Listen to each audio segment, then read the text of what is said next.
Hola equipo T-Shop, buenas tardes. Yo soy Kenneth y hoy voy a compartir con vosotros un proyecto muy interesante que vais a tener en la tienda muy pronto. Se llama Forest Friendly Tea. Antes que en China se comercializaba el té y empezó a tomarlo, bebiéndolo y poner plantaciones de té, el té crecía salvaje en las montañas, solamente en una zona en el mundo. En las montañas abajo de Himalaya, entre Assam en India, entrando en Birmania, Tailandia, Laos, Vietnam y Yunnan, que hoy en día es en China. Y después, cuando llegó gente a estas montañas, encontraron el té y empezaron a utilizarlo, pero no para beberlo, empezaron a comerlo. Y le fermentaron las hojas y lo comían. Y en Tailandia se llama miang, en Birmania se llama lapeto. Pero fue la primera forma de utilizar las hojas de té. Cuando se hace el miang, el té para comer, se utilizan todas las hojas en la planta. Entonces se pueden dejar la planta crecer alto y utilizan las hojas grandes también. Pero cuando hacemos el té para beber, utilizamos solo los brotes jóvenes, como usted lo sabe. Yo empecé con mi amigo Per en 94 a trabajar en T-Shop, la empresa que Per fundó hace más de 30 años. Él también fue mi profesor del té. Yo no sabía nada de té cuando empecé a trabajar con Per y él me enseñó todo. Después abrí unas tiendas en Madrid, pero hoy en día estoy en Tailandia para este proyecto de Forest Friendly Tea.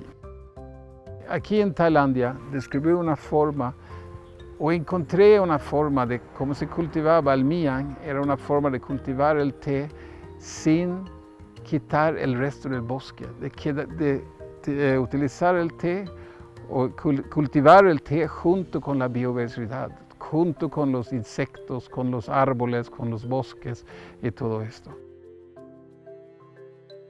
Voy a contar un poco más claro para que podáis entender. Normalmente nosotros trabajamos con una planta que se llama Camellia sinensis, que crece en arbustos, en estas bonitas plantaciones de té que ustedes habéis visto. Pero aquí en Tailandia utilizamos la planta salvaje, el de Camellia sinensis assamica. Es una distinta planta. La assamica es la planta salvaje y el sinensis es una planta domesticada. Esta planta salvaje, Camellia sinensis assamica, crece como árboles en el bosque y no necesita pesticidas porque tiene más taninos que son como pesticidas naturales.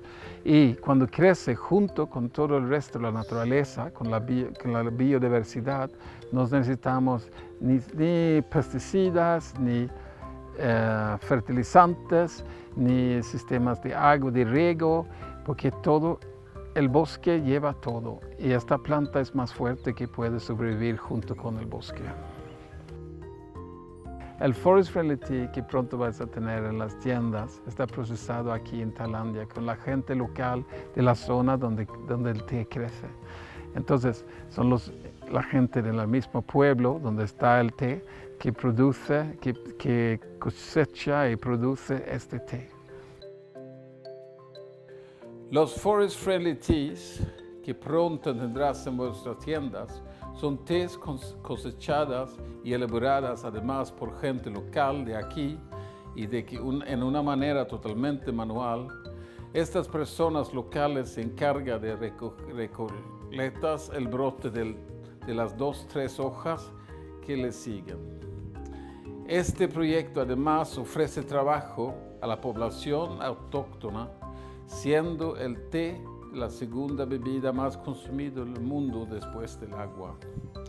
Gracias al proyecto Forest Friendly Tea podemos cultivar té mientras protegemos nuestros bosques, preservamos la biodiversidad, abordamos el cambio climático y brindamos ingresos sostenibles a la comunidad locales. Contamos contigo, T-Shoppers. Gracias.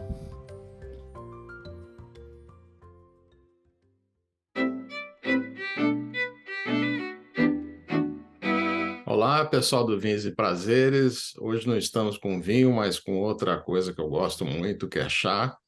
E consegui a Luísa, lá de Florianópolis, que vai explicar um pouco para a gente, para entender também um pouco de chá, né? Porque eu gosto muito, mas não entendo nada, né? Eles têm uma loja no shopping lá de Floripa e ela vai contar para a gente também, porque eu não entendo qual a diferença entre infusão e chá. São duas coisas que para mim são iguais e que parece que são diferentes aí. Tudo bem, Luísa? Tudo bem? Então, né, sou a Luísa, eu sou franqueada da T-Shop, eu sou nutricionista também e sommelier de chá. Então, como, né, tu estava falando, aqui a gente tem uma grande diferença do que é chá e o que é infusão, né? Os chás, eles são todos os que vêm da planta da Camellia sinensis. Então, por exemplo, chá branco, chá verde, chá preto, chá vermelho, chá azul, tem o chá amarelo também. Então, esse a gente chama de chá. E todas as outras ervinhas que a gente, né, comumente chama de chá, como camomila, hortelã, erva cidreira, todos esses outros, na verdade, são infusões, né? Então, a gente tem essa diferença na nomenclatura. Se eu colocar um chá verde misturado com uma camomila, eu já posso chamar de chá. Então, eu tenho que ter pelo menos um mínimo ali possível, né, de chá para a gente conseguir chamar de chá, que daí vai ter um blend, né, que daí vai ter, mas daí tendo na composição, a gente já chama de chá. E essas outras ervinhas todas, então, são as infusões, que daí a gente, né, são as mais comuns que a gente tem mais no dia a dia, mais conhecidas, né. Aquele do gaúcho, o que que é? Fusão. Erva mate também é infusão, e a gente tem também os roibos, ele é um arbusto da África do Sul, não é tão comum ainda aqui no Brasil, mas também é uma infusão. E o roibos, assim, ele de benefícios, ele é super legal, que ele é relaxante muscular, ele é antialérgico, ele repõe os minerais e vitaminas. Ele tem um sabor naturalmente mais adocicado, assim, então também é bem legal. Ele também criança pode consumir, grávidas, né? Então ele é bem legal por isso também. Já os chás, assim, né? Eles já têm estimulante, né? Então, assim como tem no café tem a cafeína, nos chás tem a teína, né? Então a gente vão ser chás que vão ter algum grau de estímulo, apesar que a teína do chá ela é absorvida só no intestino, enquanto a cafeína do café é no estômago. Então, por isso que às vezes a gente toma o café e logo já se sente mais acordado e fala, ai não, quando eu tomo chá eu não fico acordada.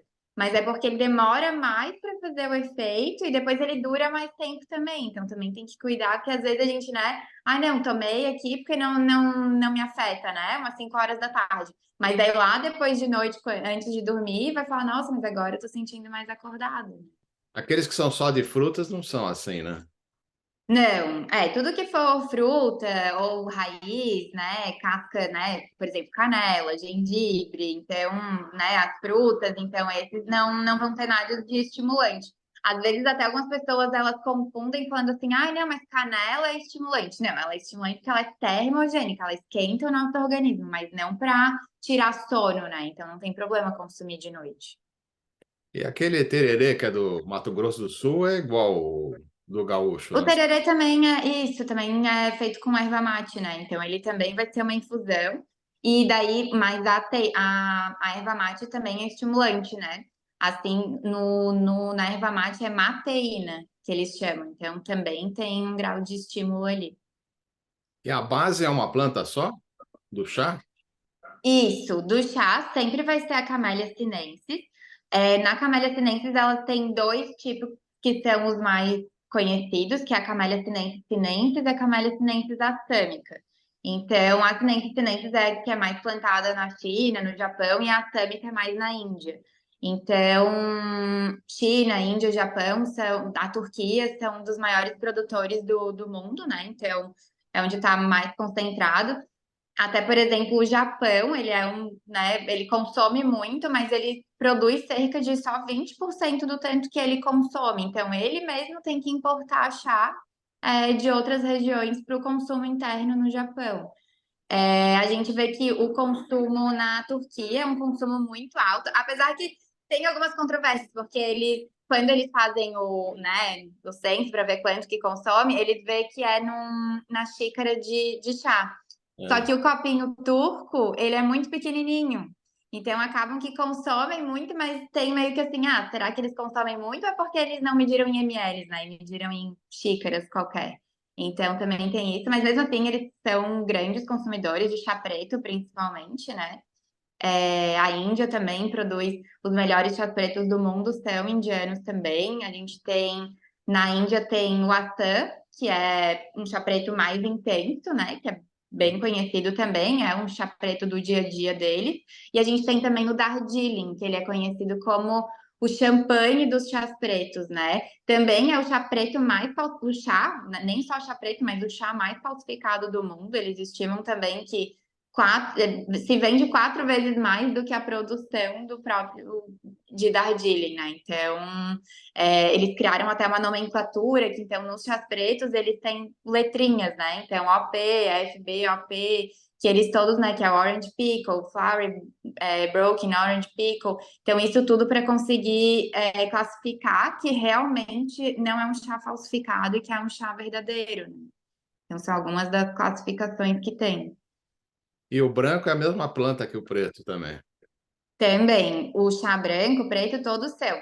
O branco, ele vai ser só a folha quando eles colhem e é a folha seca. Então, esse é o branco. Ele é o mais delicado de todos, porque como ele não passa por nenhum processo, eles precisam manter aquela folha super íntegra, né? Nos chás de qualidade, né? Como são os chás que a gente vende, né? E essa é a diferença principal de um chá a granel premium e de um chá de saquinho, é que nos chás premium, eles são colhidos apenas o broto, a primeira e a segunda folha da Camellia sinensis. Então, todo o resto não é utilizado. A colheita, ela é sempre uma colheita de primavera, né? Então, ela é feita ali por abril, em abril é o principal, e eles conseguem colher até no máximo 5 vezes nesse período, né? Então, não são muitas colheitas também. Como tá ali, né, super na primavera bombando, tem o tempo que eles, né, tu colhe, daí vai, né, nasce de novo, daí colhe, então eles têm essa diferença. E já nos chás de saquinho, quando terminam todas essas colheitas, né, essas 5 principais colheitas, daí sim entram máquinas e daí colhem o resto né, fazem realmente a poda, porque a Camellia sinensis ela é um arbusto, né? Então eles sempre mantêm ela baixinha, que é a forma mais fácil de tu colher. Então, são colhidos à mão, ali os brotinhos, e daí o broto, né, a primeira e a segunda folha, para manter a maior qualidade. Então, no chá branco, é só essa folhinha que eles colhem e pronto. Inclusive, a gente tem um dos chás mais caros do mundo, que é o Silver Needles, que ele é só o broto. Então, ele não colhe a primeira e a segunda folha, e eles são colhidos apenas por mulheres até no máximo às 9 horas da manhã.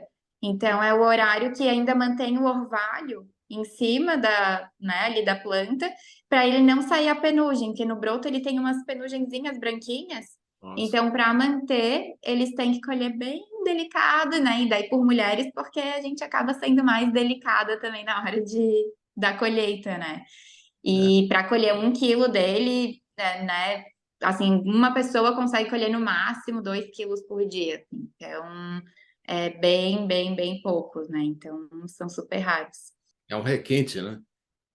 Sim, não, então eles são super, assim, mas ao mesmo tempo que eles são bem caros, tu consegue reinfusionar eles, né? Então, tu tendo um chá de qualidade, tu consegue fazer com aquela mesma porção, consegue, num Silver Needles, né, que é esse, tu consegue fazer pelo menos umas 5 reinfusões, assim, que tu ainda vai extrair ali sabor.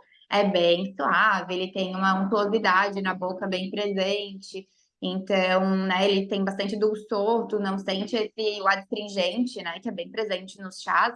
Que isso também, né, é uma diferença muito do modo de preparo que a gente tem, que é muito importante no chá. Então, o chá não é só colocar uma água quente ali e deixar, né? 100 graus. 100 graus, ferver ali a folha, porque realmente tu vai acabar queimando a folha, estragando o chá, né? Então, nos chás brancos, a gente usa uma temperatura mais ou menos de 60, 70 graus para fazer essa infusão. Em 3 minutinhos já é o suficiente. Enquanto num chá verde, daí tu já pode deixar uns 70, 80 graus por 2 minutos só. Então, tem muita gente que fala, ai, não, eu não gosto de chá verde, é amargo, né? É. Então, porque a pessoa botou lá uma água 100 graus e deixou 1 hora infusionando, nem tira, né, às vezes a folha, então acaba deixando ali, acaba que realmente vai extrair mais o tanino, né? Assim como no vinho também tem bastante. Então, nos chás, eles é bem presente também no chá verde, né? Tem o tanino, ele é característico, mas se a gente deixar muito tempo infusionando, ele vai extrair demais esse tanino e vai acabar estragando todo o chá, né? No chá preto a gente já fala que tem amargor, enquanto no chá verde a gente chama só de adstringência. A gente não fala que o chá verde ele é amargo, ele é adstringente, né? Assim como o branco também. E qual é o processo do chá normal? Quer dizer, colhe a folha, põe para secar depois? Isso, daí vai depender essas que são as diferenças de tu fazer, né, da mesma planta, tu fazer o branco, o verde, o vermelho, o azul e o preto. Então, o branco é isso que tu falou, é colher a folha e só deixar ela secar. Então, ela vai oxidar, né? Tanto é que ele fica um pouquinho, o chá branco, ele tem as folhas mais amarronzadas, né? Que é o processo de oxidação ali. Já no chá verde, não. Assim que eles colhem, essa folha já passa ou por um vapor quente, ou eles tostam numa wok, né? Que é tipo uma frigideira gigante, assim. Então, eles vão passando, e no momento que eles fazem isso, essa folha ela desidrata, mas eles interrompem a oxidação. Por isso que o chá verde, quando a gente vê, ele continua bem verdinho, né? Ele não fica preto, amarronzado, ele não oxida. Então, ele é 0% oxidado. Depois daí no chá verde vão ter os processos de enrolação, né? Eles enrolam também essa folha, daí tem vários chás verdes também, né? Dentro das classificações. Mas basicamente todos eles daí eles passam por, né? Estão enrolados ali para daí depois eles secarem, desidratarem de novo. Mas essa parte da desidratação que é o mais importante. Essa primeira parte sempre é feita já direto na fazenda, né? Então, no lugar de plantação do chá, eles já fazem essa parte de desidratação. Porque só no processo de pegar ela, se você levar para outro lugar, ela já vai oxidando, né? Então tem que ser muito rápido. Já os outros processos aí para diferenciar qual chá verde que a gente vai fazer com esse chá verde, daí eles já geralmente tem um outro local, né, que vai pegar essa da fazenda e daí vai produzir o outro chá verde. Daí a gente tem o oolong também, que não é tão conhecido, né? Mas ele é o chá azul também que a gente chama. Que daí eles estão enrolados. O oolong é um que muitas vezes pega um pouquinho mais, não só a primeira, a segunda folha, pega até a quinta, sexta folha. Como eles estão enrolados, eles ficam em pequenas bolinhas, e elas abrem até quando a gente faz a infusão do chá, né? Eles viram uma folha inteira. Então, eles pegam um pouquinho dessas folhas maiores e daí ele é bem enrolado. Ele já passa por um pouquinho de oxidação, não é 100% oxidado, mas ele é um pouco oxidado. E daí eles enrolam essa folha e daí fica nessas pequenas bolinhas, né? O vermelho, que é o puer, que daí também... O puer, na verdade, ele é um chá de origem, né, também. Então, puer é uma região da China, eles são os únicos produtores do mundo. Então, realmente, como eles fazem, só eles fazem. Até tem alguma outra que tentam fazer, mas eles são os principais mesmo. E ele passa pelo processo de fermentação. Daí já são por bactérias que ficam em barris de carvalho e essas bactérias que fermentam o chá vermelho. Então, ele já vai ser bem diferente. Ele tem um sabor bem terroso, é super terroso mesmo, assim, é um pântano, sabe? Eu falo assim, parece que tu tá no meio da Amazônia, ali levanta um tronco, e esse que é o sabor mesmo do puer. O puer, ele até pode ser vendido a granel, né? Como a gente vende na loja, mas também tem tijolos ou cogumelos que eles chamam. Esse chá ele fica prensado e daí ele fica ainda mais tempo ali envelhecendo e inclusive tem leilões, né? Que vendem. Esse tempos eu vi um que tinha 100 e poucos anos, o chá, que ficou lá fermentando nesse tijolo por todo esse tempo e daí eles são leiloados, né? Porque né, são bem difíceis, assim, da produção. E o chá preto, por último, que daí ele é 100% oxidado, né? Então, realmente, eles deixam essa folha oxidar bem, e daí para fazer todo o processo, por isso que um chá preto nunca vai ter uma folha muito grande, né? Sempre vai ter umas folhas menorzinhas, porque nesse processo de oxidação, a folha seca e ela fica bem quebradiça, né? Então, a gente não consegue manter ela tão inteirinha como num oolong ou como num chá verde, que a gente consegue manter ela mais inteira. Até no chá branco, por isso que a gente tem um super cuidado deles, assim, no armazenamento, em toda a parte, no saco de quando vem pra gente, eles vêm num saco diferente para conseguir manter um ar ali pra gente não esmagar e ficar igual um biscoito, né? Então, eles deixam bem aerado ali. E o preto não é secado logo que é colhido? Ele também ele vai ser secado, mas ele vai ser oxidado, né? Então eles secam, mas eles oxidam já também.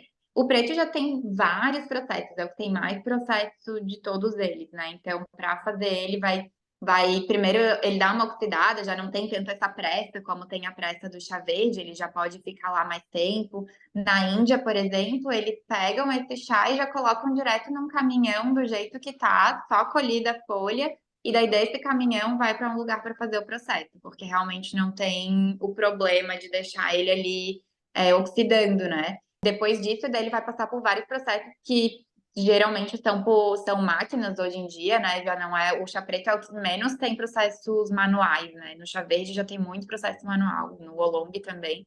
Mas o preto já passa por mais processos de máquinas mesmo, que vão tostar essa folha, vão enrolar essa folha, né? É que, na verdade, é um processo longo, assim, né? De desidrata e enrola, desidrata e enrola, desidrata. Então, eles ficam ali até oxidar ele bem, né? É moído no fim? Para ficar aquelas coisinhas pequenininhas? Não porque eles querem.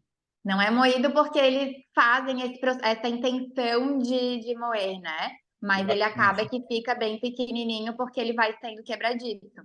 Essa também, então, essa é a diferença do CTC, que é o método que é colocado dentro do sachê, para o método ortodoxo. Por isso que no ortodoxo quebra, mas quebra porque a folha quebra, mas não é uma intenção.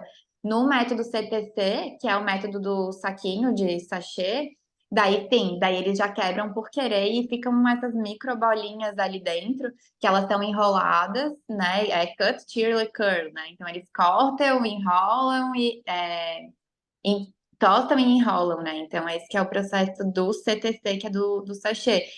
Não que não tenha chás com método CTC que não sejam de qualidade, até existe, mas acaba oxidando bem mais, acaba não sei, tu não consegue ter um chá de altíssima qualidade no método CTC, né?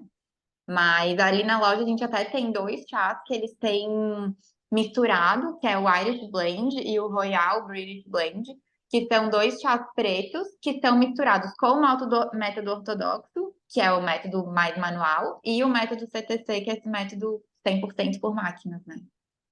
E aqueles tipo Orange Pekoe, é alguma coisa que é adicionado no chá? Então, esse Orange Pickle é a classificação do chá preto. Então, o Ah, Orange Pickle, que é o OP, sempre vai ter. Mas aí, por exemplo, um Darjeeling de alta qualidade, ele vai ter o G, F, que é Golden, Flowery, Broken, Orange, Pickle, Finest. Então, ele vai classificando essas letrinhas que vão classificando o chá preto, né? Quando tem o Orange Pickle, já quer dizer que é um chá preto de qualidade. Então, ele já está ali determinando que é um chá preto. Não, esse daqui não é um qualquer chá, né? Então, ele já foi um chá que passou por todo esse processo, né? Por um cuidado maior. Orange Pickle, eles falam muito que é a pontinha douradinha desse broto, né? Então, ele tem brotos nessa composição. Então, é isso que vai dando as classificações dele. Daí o Flowery, que é FOP, né? Flowery Orange Pickle, que ele tem um sabor mais floral. Daí tem o Golden Finest Flowery Orange Pickle, que daí é a pontinha mais dourada do suprassumo ali do broto, né? Que é a Mas isso parte mais nobre da planta. mas isso não quer dizer que colocaram laranja no chá. Não tem nada a ver. Na verdade, assim, do Orange Pickle até tem alguma, né? Eles falam que essa nomenclatura começou até por conta da Holanda. Então, a Holanda, né, que traziam muitos chás, e daí, né, como chamam a Holanda de laranja mecânica, né? Então, eles começaram essa classificação por conta deles, e daí eles que começaram a colocar a nomenclatura nos chás pretos. Então, é meio que para dizer que eles são de bons, mas meio que homenageando também. Mas também tem chá que é adicionado alguma coisa junto para dar sabor ou dar aroma, né? Isso. Daí a gente tem os blends, né? A gente tem alguns blends que são os mais famosos, como o Earl Grey, né? Então, o Earl Grey, ele é um chá preto com bergamota, e daí ele vai com óleo de bergamota dentro. Então, ele vai dar esse sabor. Tem os chás que são com jasmim, que também como o jasmim Dragon Pearls, que é um chá também super conhecido, apesar que o jasmim ele não vai na composição, eles são só perfumados com jasmim. Então, ele, nessa parte da folha, quando a folha está ali desidratada, do chá verde, eles colocam as flores de jasmim em cima, e como uma vai ser mais pesada que a outra, depois eles só sopram essa jasmim para tirar a jasmim de cima, e daí eles perfumam esse chá com jasmim, né? Esses são alguns dos blends mais conhecidos no mundo, assim, né? Os mais famosos. O Earl Grey, que é super famoso, né? E tem aqueles English breakfast, tem várias coisas assim, né? Que acho que é algum tipo de... Isso, daí o English Breakfast vai ter chá preto puro, daí ele realmente é um chá preto já bem de dia a dia, ele vai ter as folhas mais picadas, que são recomendadas para gente tomar com leite, né? Que eles tomam bastante, né? English Breakfast toma bastante com leite. Então, vão ser chás pretos mais intensos, né? Sei. E eu vi na loja, por exemplo, tem latas que são parecem diferentes, são produtores diferentes que vendem. Isso, a gente deixa os chás todos armazenados em latas, que vai armazenar melhor ali, né, na loja.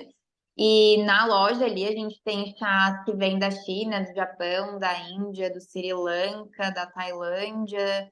é, Então tem da África do Sul, né, que é o Rooibos também. Então tem de todos os lugares do mundo. Os blends ali da nossa loja e várias outras marcas também são feitos na Alemanha. Então essa mescla, né? Então adicionar o morango, adicionar outras coisas dentro ali, então são feitos na Alemanha. Daí chega, a gente é uma franquia espanhola, né? Então vem da Espanha, chega pra gente. O processo para te criar um blend é um processo bem minucioso, assim, né? Porque tu tem que tanto cuidar o tamanho de cada, né, ingrediente ali dentro. Porque, por exemplo, né, eu até tô com a minha medida aqui do lado. A gente usa para fazer um chá sempre só 2 gramas para cada 200 ml. Então é uma medidinha dessa. Se eu tiver um pedaço de morango, um pedaço de laranja, uma casca muito grande, nem toda xícara que eu fizer eu vou sentir o sabor. Às vezes é intencional, né? Pode ser. Às vezes a gente realmente quer que um cliente, né, a pessoa consiga pegar um sabor de uma vez e depois no próximo ela pega uma laranja e vai ter outro sabor. Mas, de modo geral, a gente tem que sempre cuidar nesse equilíbrio. Os chás também, eles são muito embelezados, né? Então, até no próprio Earl Grey, tem o Lady Grey, que a gente adiciona, na tea shop a gente chama de Earl Grey mesmo, mas coloca umas pequenas florzinhas azuis, que é de centáurea, né? Que é a Marianinha, que esse sabor não vai extrair, mas realmente para embelezar aquele chá ali também faz parte, né? Que a gente vê a folha ali infusionando, vê ela seca, depois vê ela hidratada também muda, então também tem essa parte. Nos mais frutados a gente pode comer as frutinhas também, que elas vão hidratar ali, né? São frutas secas, então a gente hidrata elas e a gente consome elas. Sempre cuidando muito, né, com o tempo, a temperatura ali. A gente tem algumas infusões que a gente pode fazer decocção, então a gente deixa realmente fervendo na água, então são quando for raízes, cascas, né, gengibre, canela, esse sim, pode deixar lá fervendo na água que não tem o problema. E até, por exemplo, né, eu tenho o chai também, né, o chai latte, que é o chá preto com as especiarias também, que é bem, né, conhecido. Esse também pode ferver direto no leite, mesmo que tenha chá preto na composição, o leite ele tira, né, esse tanino. Então, na hora de ferver, ele não vai ficar amargo, né? Entendi. Então, E também é bem uma legal. caixinha dessa é para uma xícara? É uma dessa para cada 200 ml, isso. É mais ou menos. 2 gramas, tá? É Uma mais ou... xícara de chá. O chá também tem que ser conservado com cuidado, né? Para não perder os... Isso, a gente tem que cuidar bastante com a umidade, né? De não deixar em nenhum lugar muito úmido, porque é uma planta, né? Uma planta seca ali. Deixar armazenado em latas herméticas também vai aumentar a validade desse chá. E sempre assim, como são muito aromáticos, né? Então, deixar o mais fechadinho possível. Então, abre ele, já fecha e já consome esse chá para não deixar muito tempo aberto também. Tem uma vida útil? Tem um prazo assim para... O ideal é consumir ele se tiver em latinhas em até 1 ano, nos saquinhos até 6 meses. Lógico, né? Não é qualquer saquinho. Os saquinhos da Tea Shop, acho que não tem nenhum aqui agora para mostrar. mas eles são feitos hoje com plástico, que ele até, a Tea Shop, ela tá se tornando 100% sustentável, né? Então ela teve até uma alteração em todos os pacotinhos, porque antes ele era com plástico, alumínio e papel. Agora ele é um plástico que é aquele bio, que é feito aí de aipim, né? De batata, e por fora tem uma camada daí parda. Então, nunca deixar também eles, né? Que é muito comum até em lojinhas a gente vê às vezes, que é ele no vidro, né? Que é ele transparente. Só que Claro. daí o chá, ele oxida, né? Então a gente não pode deixar ele ali aberto. A gente tem que deixar sempre numa embalagem escura, sempre fechado, para ele não ficar ali oxidando. Enquanto já as infusões, né? As frutas, esses já não tem problema, daí pode deixar num vidro. Mas a planta da Camellia sinensis, né, que a gente estava falando, eles precisam sempre ficar longe de claridade, umidade. Nossa, E não daí sei. deixando assim vai durar de 6 a 1 ano, 6 meses a 1 ano. Nas embalagens de vocês tem o tempo de infusão também, né? Que varia de um chá para outro. Isso, cada chá vai ter o seu tempo e a temperatura, né? Então, isso que é o que diferencia o chá, né? Principalmente das pessoas que falam que ele é amargo, astringente, ou para realmente tomar um chá saboroso, né? Então, ali o chá branco vai ser 3 minutinhos a 60 graus, enquanto um preto já aguenta 95 graus por 4 minutos. Então, tem essa diferença bem grande. Dependendo do chá verde mesmo, tem chás que vão ter diferença também pela produção dele. Às vezes até de uma infusão para outra, né? Então, a primeira infusão a gente faz de 2 minutos, a segunda reinfusão a gente faz de 3 minutos, né, a terceira vai fazer de 4 minutos, a gente pode ir aumentando o tempo também nessas reinfusões. Ah. E o Brasil Também tem chá? O Brasil tem, a gente tem ali na região de Registro, né? É. Existe essa produção, bons produtores de chá, tem a Yama Motoyama, que é a marca maior, assim, mais conhecida. Inclusive, ela exporta os chás também, vendendo como se fossem chás japoneses, porque ela tem todo o método japonês. A região é uma região boa, assim, o chá é bem parecido com café, assim, a produção, né? Então, né, são montanhas, precisa de um clima mais úmido, então é bem similar, mas aqui no Brasil produz bons chás, mas ainda a gente não consegue chegar num top, assim, né? É. Mas são chás bem saborosos, são chás bem legais, bem gostosos também. E esse chá do chimarrão, esse é nacional. Esse sim, daí a erva mate a gente já, daí, Olha. que não é chá, né? É infusão. Mas a erva mate a gente já tem produção nacional bem grande, né? E todos eles podem ser gelado, tomar gelado também? Pode, a gente tem alguns que a gente recomenda mais tomar gelado, né? Na verdade, assim, os chineses, japoneses, eles não têm o costume de consumir nada gelado, né? Nem água, nem nada gelado. Então, eles tomam tudo temperatura ambiente, quentinho, né? Morno. Também não é pelando, né? A gente também tem o costume de tomar, quando é quente, tomar fervendo. Tanto é que os japoneses, os potinhos deles, eles não têm alça, né? Eles estão sempre bowls, que é quando eles falam, não, se tá muito quente, se tu não consegue segurar, tu também não deveria tomar esse chá, né? Então, eles têm esse cuidado maior nessa temperatura ali do formato, né? E se passa o tempo, ele pega amargor? Isso, daí ele vai liberar bastante tanino e ele vai acabar ficando um chá bem amargo, né? Os chás branco, verde ou long, eles têm muito umami, né? Que a gente chama do sexto sabor. Então a gente consegue sentir bastante, aí tu sente o doce, o salgado, o azeite, tudo junto. E daí se tu deixa muito tempo, ele vai acabar extraindo muito esse tanino e vai ficar super astringente, bem amargo, né? Então acaba estragando o chá. Apesar que nos benefícios, quanto mais tanino libera, mais antioxidante a gente está liberando também, né? Dependendo se a pessoa quer o benefício, não, quero para pele, quero ter mais antioxidantes ali, ela tomar um chá mais amargo, vai também extrair mais esse antioxidante. Apesar que nem sempre os antioxidantes são bons, né? Um excesso de tanino também pode trancar o intestino. Então, né, também tem os dois lados ali, por isso que a gente precisa de um equilíbrio. Então, o certo mesmo é fazer na temperatura e no tempo correto, que vai extrair sabor, vai extrair antioxidante, vai extrair tudo, que é o melhor, né? No chá verde, o mais conhecido, que é o único lugar que consegue essas substâncias, são as catequinas, né? Então, tem a epigalo, catequina, galato, que ela é uma substância que a gente até conhece, vende até em cápsula. E os chás, na verdade, eles foram conhecidos, eles começaram a ser consumidos lá no ano perto de 800, que eles estimam, assim, porque os monges, eles tomavam para manter acordado e ao mesmo tempo relaxado.